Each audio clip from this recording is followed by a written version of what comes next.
Assalamualaikum warahmatullahi wabarakatuh. Saya di sini akan podcast bersama teman saya Salma Ramadhani dan saya sendiri Aufa Maulida Rahmani dari kelas 10-2 dari kelompok 4. Podcast ini bertemakan tentang healthy life dan judul podcast ini adalah Self Healing. Di segmen pertama ini adalah memahami penyembuhan diri. Pertanyaan pertama adalah, apa itu penyembuhan diri? Self-healing ialah sebuah proses penyembuhan luka batin yang bisa mengganggu emosi seseorang.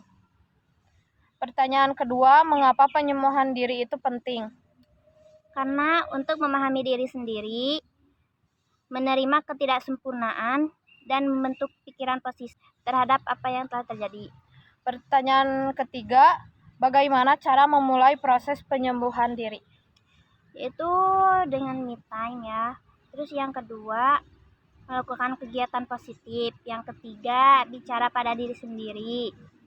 Terus yang keempat, memaafkan diri sendiri. Pertanyaan keempat, apa sajakah hambatan umum dalam menyembuhkan diri? Hambatannya yaitu suka gak ada waktu buat healing dan gak ada uang.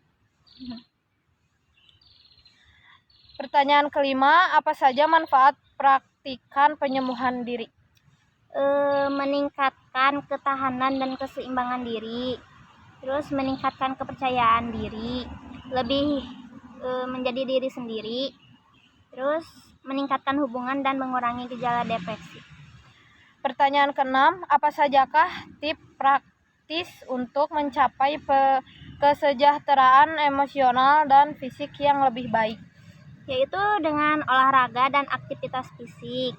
Terus relaksasi dan meditasi. Yang ketiga, membangun dukungan sosial dan mengelola waktu dan prioritas.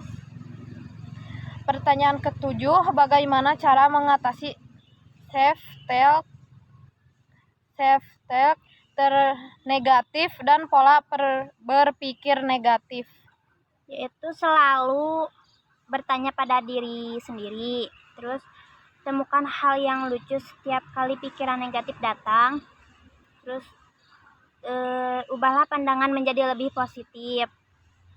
Pertanyaan terakhir, sumber daya apa yang tersedia bagi mereka yang tertarik mempelajari lebih lanjut tentang penyembuhan diri? Sumber daya bisa di video karena dapat digunakan untuk wawasan dan pengalaman dari self healing.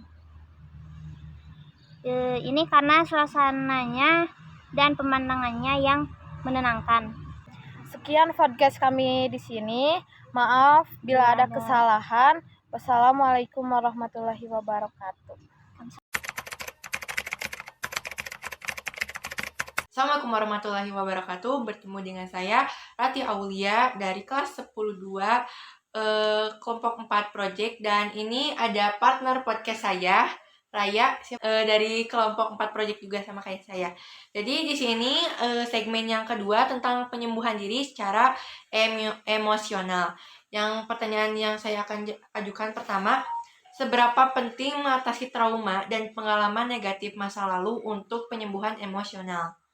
Mengatasi trauma dan pengalaman negatif masa lalu adalah kunci penyembuhan emosional. Penyembuhan negatif masa lalu dapat mempengaruhi kesehatan emosional dan mental seseorang yang tidak hanya dipengaruhi secara emosional tetapi juga fisik. Oh, jadi kunci itu udah jadi kunci utamanya ya. Terus jadi bukan terkena emosi aja, fisik juga terkena. Jadi bukan mental tapi fisik yang terkena. Oke, yang kedua, apa saja sih tanda-tanda umum trauma emosional? Tandanya seperti depresi, sensitif, terus gangguan tidur, merasa terisolasi atau kesepian, terus pengalaman ketakutan atau gangguan makan. Oh, oke. Itu ya tanda-tanda umumnya. Terus yang ketiga, bagaimana seseorang dapat mengatasi perasaan bersalah dan malu yang terkait dengan pengalaman masa lalu? Menerima perasaan, terus bisa temukan sumber rasa bersalah dan malu, terus memperjelas kebutuhan diri sendiri, terus bangga atas prestasi yang masa lalu, dan dapat dukungan. Dari orang, jadi mendapat dukungan itu terhadap orang-orang yang baik di sekitarnya, yang positif. Oke, yang keempat, bagaimana sih seseorang dapat mempraktikkan belas kasihan pada diri sendiri sebagai bagian dari penyembuhan emosional?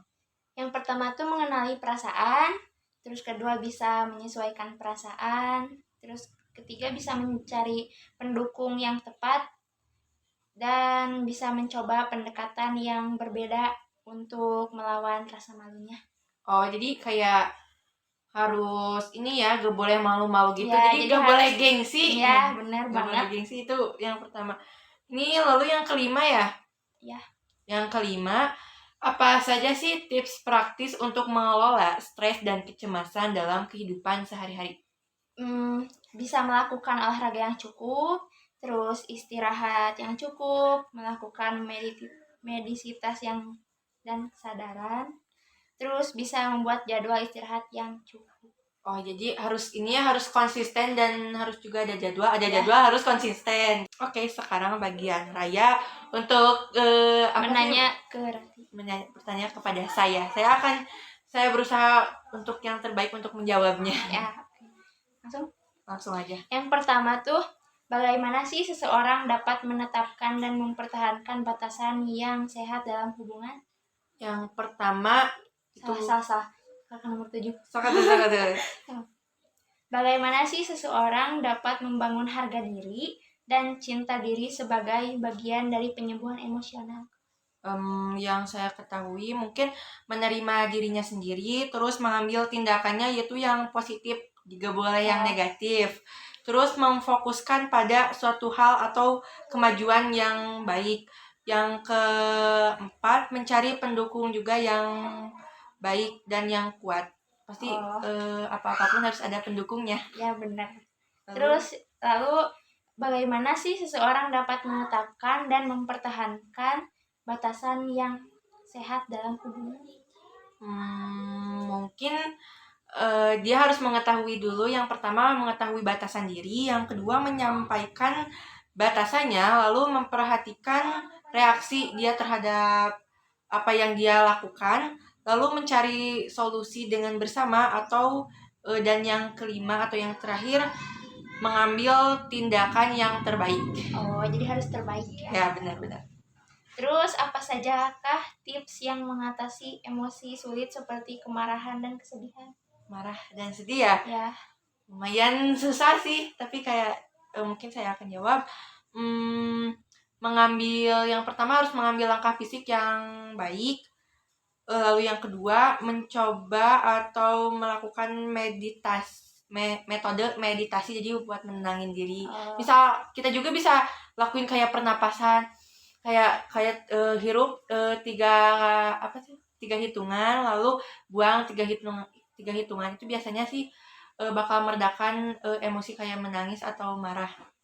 Lalu yang ketiga, mencari dukungan sosial. Jadi kita juga harus ada dukungan juga buat ada orang yang nenangin kesedihan Gak kita bisa atau sendiri ya. Ya, benar.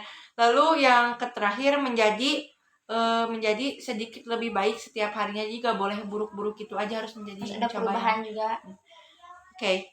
Bagaimana sih seseorang dapat memupuk kesadaran akan tujuan dan makna hidup? Akan tujuan dan makna hidup. Yang pertama, seseorang itu harus menentukan tujuan nilai hidupnya dulu ya, yang kayak ini makna hidup. Lalu dia harus mengembangkan motivasi internal. Tapi jangan cuma motivasinya doang, itu harus dilakukannya juga. Lalu mengembangkan kesadaran terhadap apa makna hidup itu. Lalu yang keempat, melakukan meditasi dan rencana aksi. Jadi jangan cuma omongan doang. Harus ada usaha. Ya, benar. Terus yang terakhir, bagaimana seseorang dapat menemukan komunitas yang suportif dan menyembuhkan untuk mendapatkan dukungan emosional?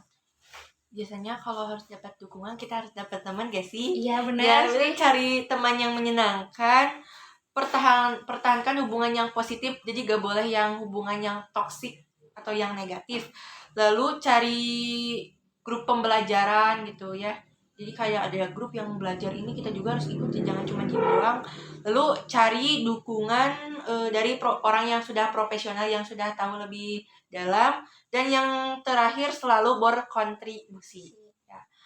Mungkin cukup segmen yang kedua tentang penyembuhan diri secara emosional. Terima kasih telah mendengarkan dan semoga penonton harap mengerti apa yang kita sampaikan tadi. Ya. Wassalamualaikum warahmatullahi wabarakatuh. Assalamualaikum warahmatullahi wabarakatuh. Di sini bersama saya Rati Aulia dari kelas 10-2 kelompok 4 project.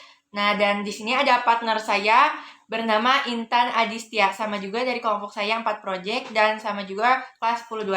Di sini saya akan membahas segmen yang ketiga tentang penyembuhan diri atau self healing secara fisik. Oke, untuk pertanyaan yang pertama, apa saja sih gejala umum dari kesehatan fisik yang buruk? Beberapa gejala yang saya ketahui ialah Tentang apa nyeri aja? otot, kelelahan, sakit perut, dan batuk. Oke, itu untuk yang pertanyaan yang pertama. Lalu yang kedua, bagaimana sih seseorang dapat menerapkan gaya hidup sehat untuk kesehatan fisik yang lebih baik? Bisa jadi menjaga olahraga yang rutin, asupan gizi yang seimbang, menjaga kebersihan, dan menjaga pola pikir yang sehat. Oke, itu yang kedua dan ini yang ketiga. Apa saja sih pedoman nutrisi dan pola makan yang umum untuk kesejahteraan fisik? Kita bisa mengonsumsi buah-buahan, sayur-sayuran, protein, lemak yang sehat, hindari gula, tambahan konsumsi sehat dan minuman air yang cukup. Oh, benar. Itu ya, pokoknya mah yang minum air itu sangat penting banget. Lalu yang keempat, bagaimana seseorang dapat memasukkan lebih banyak aktivitas fisik dan olahraga ke dalam kehidupan sehari-hari? Menyalin olahraga, mencari aktivitas yang menyenangkan, menentukan tujuan dan rencana, mengambil istirahat yang cukup. Oke, ini pertanyaan yang terakhir. Apa saja pengobatan alami untuk penyakit fisik umum seperti pilek dan flu? Yang pertama istirahat, dan istirahat yang cukup, minum air yang banyak, menerapkan obat rumahan seperti air panas dengan jahe sedikit madu. Oh, sedikit madu, jadi gak dicampur gitu ya? Benar Jadi banget. yang pertama direbus itu kan jahe, udah jahe Dimaduin. dimaduin sama pakai air lemon. Oh Iya. iya, terima kasih. Giliran saya yang akan bertanya kepada Rati. Ya, mangga, boleh. Bagaimana seseorang dapat mengatasi rasa sakit dan penyakit kronis demi kenyamanan fisik yang lebih baik? Yang lebih baik, kalau yang saya ketahui kayak bisa buat mencari pengobatan yang efektif gitu ya. Terus berbicara dengan dokter atau konsultasi ke spesialis kesehatan tentang rasa sakit atau apa yang kamu rasakan atau Anda yang rasakan tentang penyakit kronis itu.